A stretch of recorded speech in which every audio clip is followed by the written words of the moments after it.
Assalamualaikum warahmatullahi wabarakatuh. Halo sobat-sobat Q yang susah move on. Ya, balik lagi di Historia Channel, channel pembelajaran sejarah yang paling star dan friendly di dunia. Dan pada kesempatan kali ini, spesial pakai telur, Bapak menyiapkan konten buat Anda kelas 11 yang akan menghadapi penilaian tengah semester sejarah Indonesia sesaat lagi. So, simak baik-baik agar Anda paham materi yang berkaitan dengan KD 3.2, yakni perlawanan bangsa Indonesia terhadap penjajahan bangsa Eropa, dan KD 3.3 yakni dampak penjajahan bangsa Eropa di Nusantara. Jadi langsung aja kita sikat materinya, let's go. Ciri-ciri perlawanan sebelum abad ke-20. Ada 5 hal yang perlu Anda ketahui. Yang pertama, ciri-cirinya perlawanannya bersifat lokal, terjadi di daerah tanpa adanya koordinasi antar daerah. Jadi perlawanannya itu masih sporadis dan tanpa ada persatuan, kawan-kawan. Yang kedua, tidak menggunakan organisasi tetapi dilakukan secara berkelompok saja. Yang ketiga, dipimpin oleh tokoh masyarakat yang disegani. Biasanya tokoh ini mempunyai kelebihan bela diri, kemudian ilmu-ilmu magis mungkin, ataupun dia itu mempunyai pengetahuan agama yang lebih, ataupun juga pemimpinnya ini turunan raja dan merupakan pemimpin yang cukup disegani di kampung itu. Yang keempat, mengutamakan kekuatan senjata namun kalah dalam persenjataan. Nah, ini ironi sebenarnya, di mana lawan mereka ini itu orang Eropa yang notabene mempunyai persenjataan yang sudah modern dan canggih di zamannya. Contohnya seperti senjata api, meriam, bahkan mereka juga sudah mempunyai kapal tempur. Sedangkan orang-orang kita masih menggunakan senjata yang tradisional dan konvensional, seperti senjata tajam, parang, tombak panah, ataupun bambu-bambu runcing, sehingga secara logika jelas kita kalah.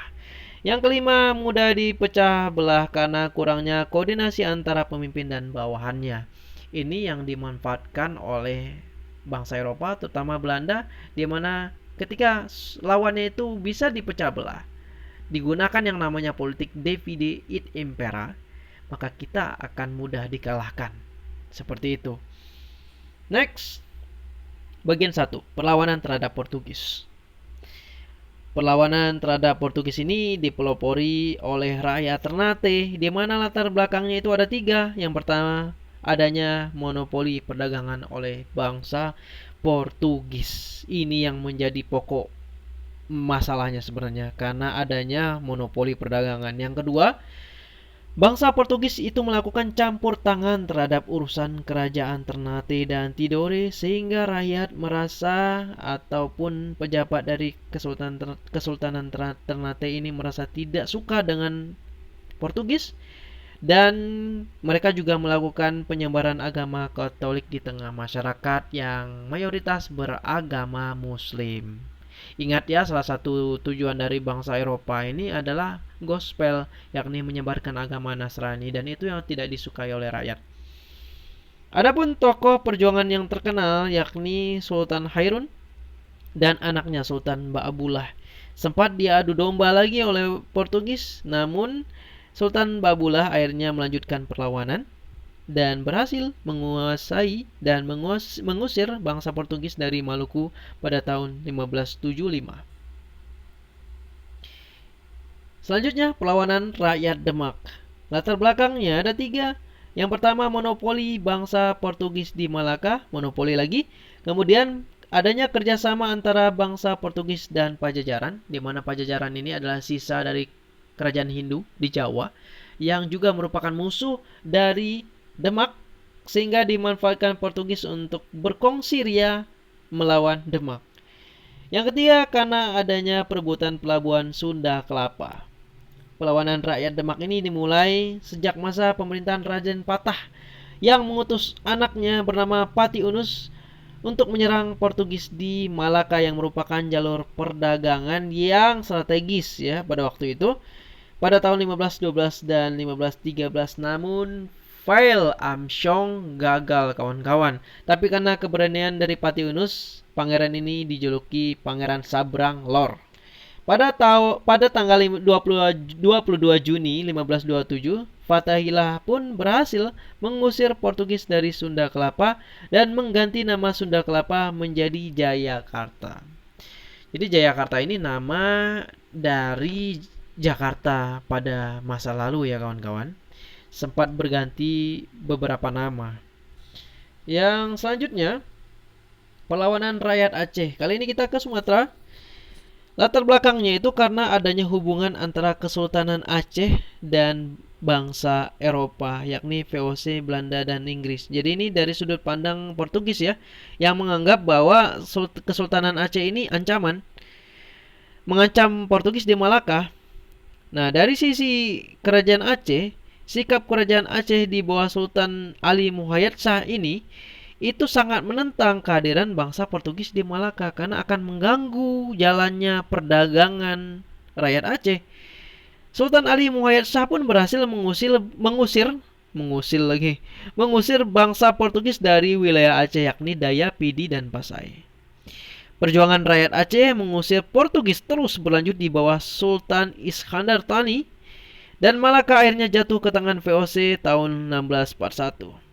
Adapun tokoh perlawanan yang terkenal, pemimpinnya adalah Sultan Iskandar Muda yang berhasil menyerang bangsa Portugis di Malaka, namun fail lagi.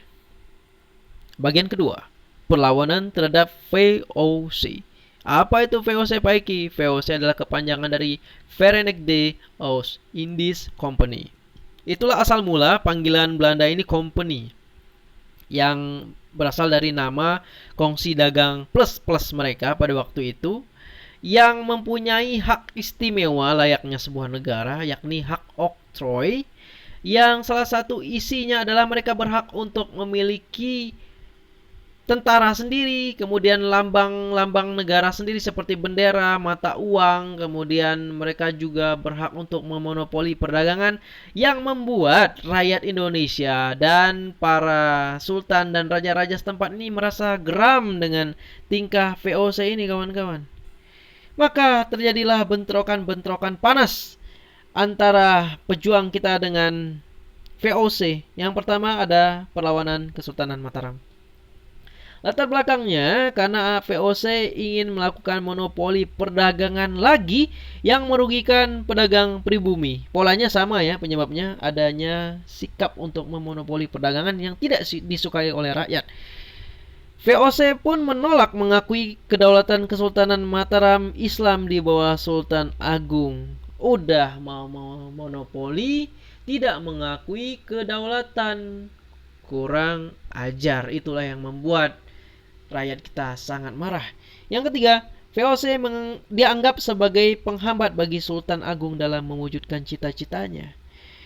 Adapun tokoh utama perlawanan rakyat Mataram terhadap VOC ini adalah Sultan Agung ya.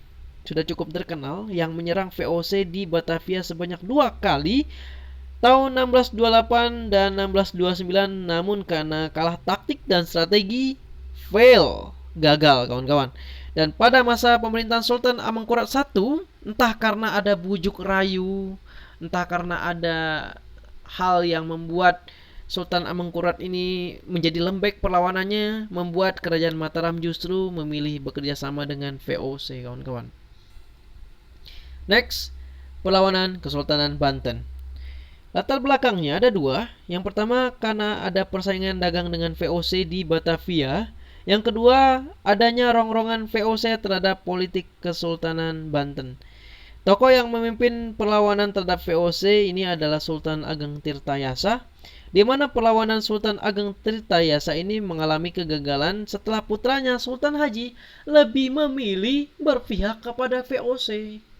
Politik divide et impera, politik adu domba lagi, ayah anak diadu, kawan-kawan, yang memudahkan VOC memenangkan pertempuran. Perlawanan rakyat Banten pun tapi masih terus berlanjut, yang dipimpin oleh Kiai Tapa dan Ratu Bagus. Next, perlawanan rakyat Makassar. Latar belakangnya itu karena kebijakan monopoli VOC lagi, terutama rempah-rempah yang merugikan rakyat Makassar, ya. Tapi karena melihat perlawanan rakyat Makassar yang gigih di bawah Sultan Hasanuddin, Maka Belanda pun berpikir keras memutar otak bagaimana cara mengalahkan Sultan Hasanuddin yang karena keberanian dan ketangguhannya dijuluki ayam jantan dari timur. Melihat ada pihak-pihak yang tersakiti oleh Kesultanan Makassar, yakni Kesultanan Kerajaan Bone yang dipimpin oleh Arupalaka, diajaklah Arupalaka ini bekerja sama dengan Belanda. Nah, perlu Anda ketahui, Kerajaan Bone yang dipimpin Arupalaka ini adalah kerajaan vasal atau kerajaan bawahan dari Kerajaan Makassar. Nah, Kerajaan Bone sekian lama merasa tertindas dan merasa terjajah oleh Makassar, sehingga Raja Arupalaka ini termotivasi untuk memerdekakan rakyatnya dengan bantuan Belanda. Dan betul saja, karena dikeroyok oleh dua kubu, maka Sultan Hasanuddin tidak mempunyai pilihan lain selain menandatangani perjanjian Bongaya pada 18 November 1667 yang berisi yang merugikan mereka semua, yakni Kesultanan Goa Talu harus mengakui monopoli perdagangan VOC. Goa Talu ini nama lain dari Kerajaan Makassar ya. Yang kedua, pedagang asing selain Belanda dilarang berniaga di wilayah kekuasaan Goa Talu. Yang ketiga, Kesultanan Goa Talu harus membayar ganti rugi perang. Yang keempat, VOC diperbolehkan mendirikan benteng pertahanan, yakni benteng Rotterdam. Sampai sekarang reruntuhannya itu masih ada, kawan-kawan. Yang kelima, Kesultanan Goa Talu harus mengakui kedaulatan Kerajaan Bone. Inilah yang diinginkan oleh Kerajaan Bone sebenarnya. Next, bagian ketiga, perlawanan terhadap Belanda. Jadi ketika VOC bangkrut dikarenakan korupsi pegawainya dan faktor-faktor yang lain, VOC pun dibubarkan dan kekuasaan Hindia Belanda, yakni Nusantara, pada waktu itu diambil alih lagi oleh Kerajaan Belanda, kawan-kawan. Tapi karena sikapnya yang tidak berubah dan malah makin menjadi-jadi untuk menguasai negeri kita, membuat rakyat kita juga semakin melakukan perlawanan yang gencar. Perlawanan itu diantaranya ada perlawanan Patimura yang berlatar belakang. Pertama, tidak ingin Belanda kembali merebut dan kembali ke Maluku. Yang kedua, adanya kesempatan di mana 1810 sampai 1816 Hindia Belanda termasuk Maluku dikuasai Inggris. For your info guys, jadi pada 1810 sampai 1816 kita sempat dijajah oleh Inggris yang dimanfaatkan oleh Patimura untuk melakukan perlawanan. Dan pada tahun 1817 Belanda kembali berkuasa di Maluku dengan aturan-aturan yang kembali menindas seperti aturan kerja paksa dan monopoli perdagangan cengkih. Patimura pun berhasil merebut benteng Duurstede dan benteng De Verdijk, tapi perlawanannya yang gigih membuat Gubernur Ambon ini terpaksa meminta bantuan pasukan dari Batavia. Mereka meminta bala bantuan yang membuat pasukan Patimura pun terpojok, kawan-kawan. Sehingga satu persatu anak buahnya ditangkap dan tewas. Patimura pun ditangkap dan dijatuhi hukuman mati pada 1817. Salut dan angkat topi untuk perjuangan para pahlawan kita. Semoga kita generasi muda sekarang bisa meneruskan perjuangan mereka, yang dimana kita tidak perlu lagi mengangkat senjata, kawan-kawan. Cukup kita berkontribusi dengan apa yang kita bisa. Kalau kalian sebagai pelajar, belajarlah sungguh-sungguh. Gapailah mimpi kalian, hingga nanti ketika kalian sudah berhasil meraih mimpi kalian, kalian berkontribusilah sesuai profesi kalian untuk membangun bangsa ini lebih besar lagi, kawan-kawan. Ya, oke, next. Perlawanan Pangeran Diponegoro. Adapun latar belakangnya karena campur tangan pemerintah kolonial Belanda terhadap urusan pemerintahan Kesultanan Yogyakarta. Yang kedua, para pejabat kesultanan diperlakukan sebagai bawahan pemerintahan kolonial Belanda. Ya jelaslah nggak terima ya. Kemudian penetapan berbagai pajak oleh pemerintah kolonial Belanda terhadap Kesultanan Yogyakarta yang membuat rakyat semakin menderita. Dan yang paling penting, sebab khususnya adalah adanya pemasangan patok-patok batas pembangunan jalan yang melewati tanah Pangeran Diponegoro. Lebih tepatnya makam leluhur dari Pangeran Diponegoro. Bayangkan aja ketika kalian punya makam leluhur ya, makam keluarga yang seharusnya Anda hormati, Anda muliakan, dan Anda lindungi, tiba-tiba ada orang yang memasang patok, kemudian membangun jalan di atas makam leluhur Anda, apa yang Anda rasakan? Tentu saja emosi dan sangat geram dan marah kepada orang tersebut. Itulah yang dirasakan oleh Pangeran Diponegoro. Sehingga dicetuskanlah perlawanan jihad fisabilillah oleh Pangeran Diponegoro ya terhadap rakyatnya yang mendukung penuh Pangeran Diponegoro. Perlawanannya cukup sengit dan lama yang membuat Belanda cukup ketar-ketir dan kewalahan, sehingga Belanda ini memutar otak lagi gimana caranya mengalahkan Pangeran Diponegoro, sehingga pada suatu kesempatan Belanda mengajak Pangeran Diponegoro ini untuk berunding menyelesaikan pertikaian mereka.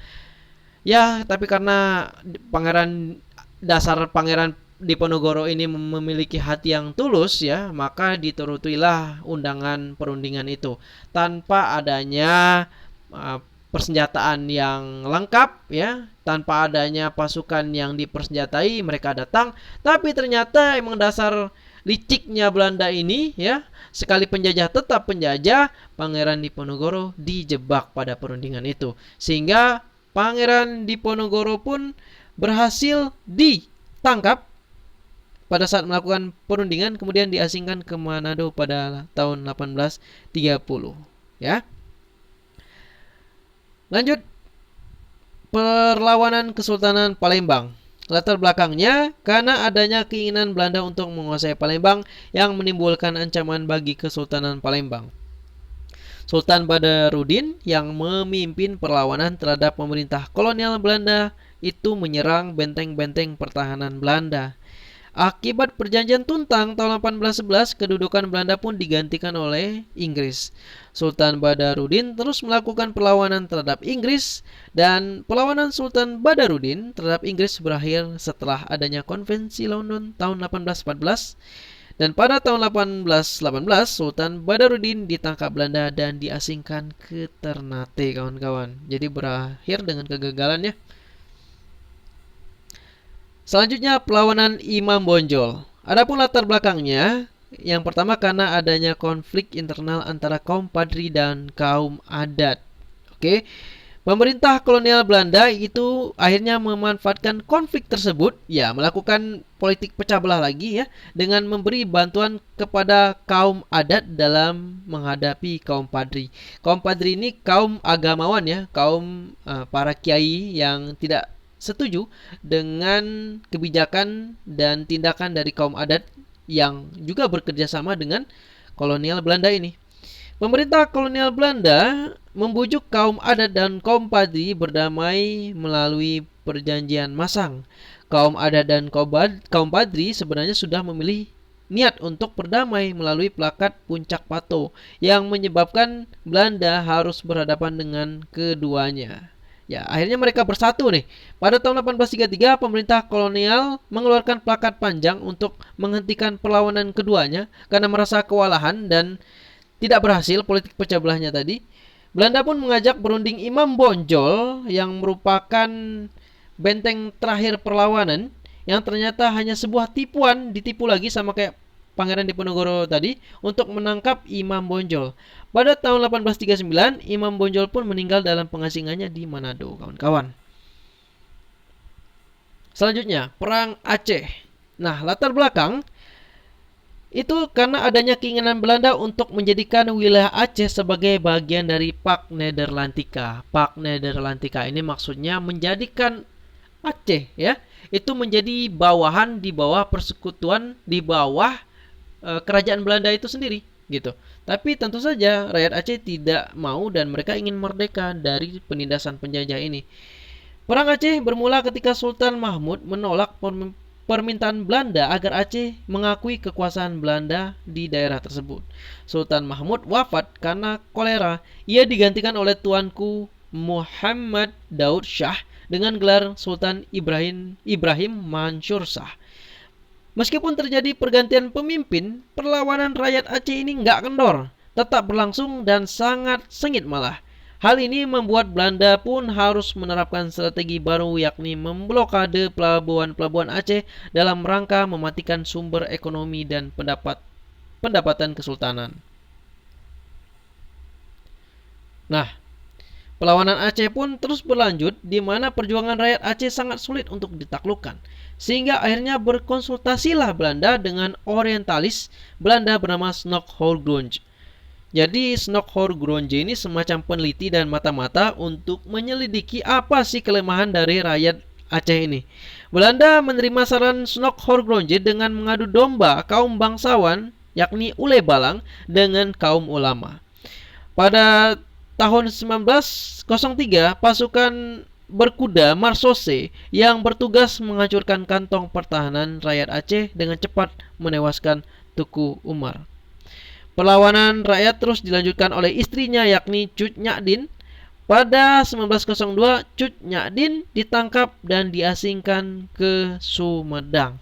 Bisa kalian searching, fotonya ada ya di internet bagaimana keadaan terakhir dari Cut Nyak-din ya di Sumedang ya. Next, perlawanan Sisingamangaraja ke-12.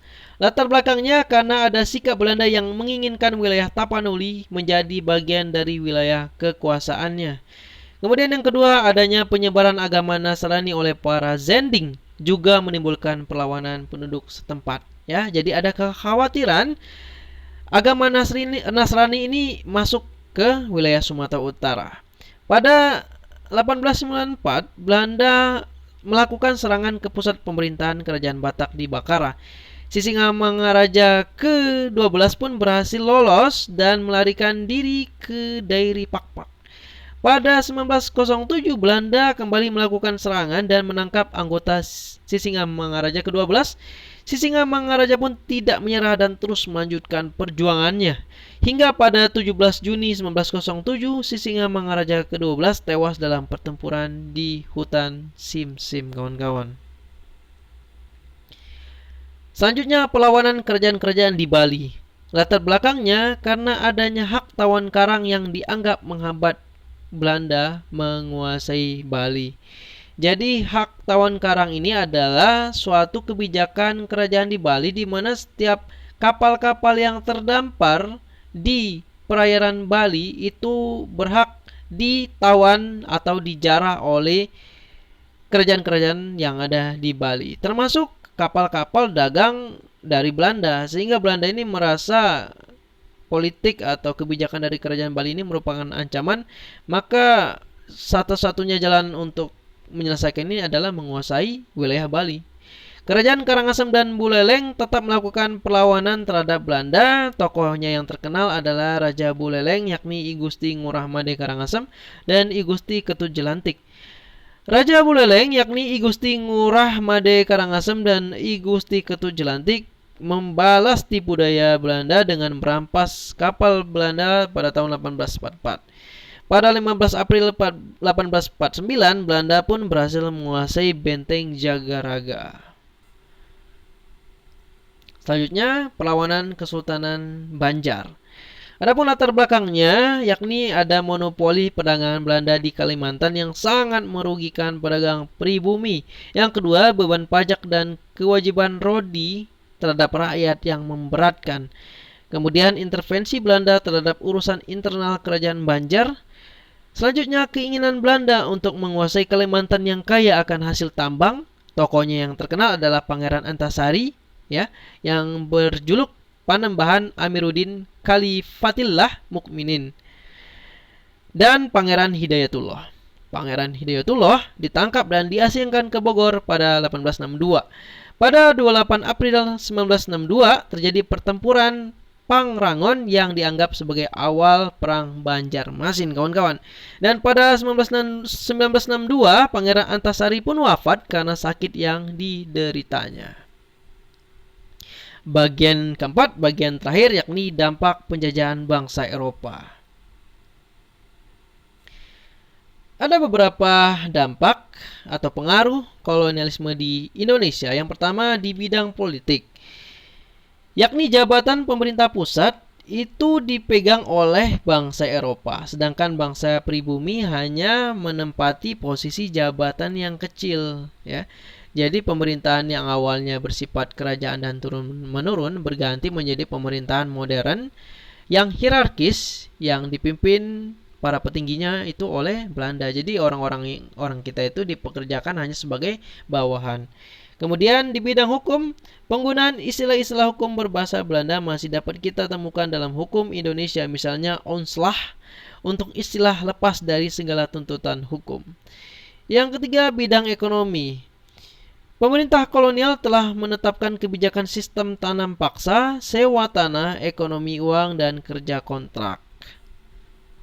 Di bidang sosial, adanya pengaruh kolonialisme dalam bidang sosial dapat kita temui dalam bidang pendidikan, gaya hidup, dan bahasa. Hingga saat ini penggunaan kosakata Belanda atau Portugis yang ada diserap dalam bahasa Indonesia seperti bahasa Belanda yakni backleading, yakni bengkel, dan bahasa Portugis mentega, yang kalau kita serap ke bahasa Indonesia kita ya mentega. Kemudian pada bidang budaya, dalam bidang arsitektur terdapat gaya arsitektur Indisch, yakni bangunan dengan perpaduan gaya asli Indonesia dan kolonial Belanda. Oke, itu materi yang bisa Bapak sampaikan buat kalian. Semoga bermanfaat dan jangan lupa untuk diulang dan dipahami video ini. Jikalau Anda masih kurang paham, mohon maaf kalau ada kurang-kurang dalam penyampaian. Akhirul kalam, wassalamualaikum warahmatullahi wabarakatuh. Salam historia dan tetaplah melawan lupa. See ya.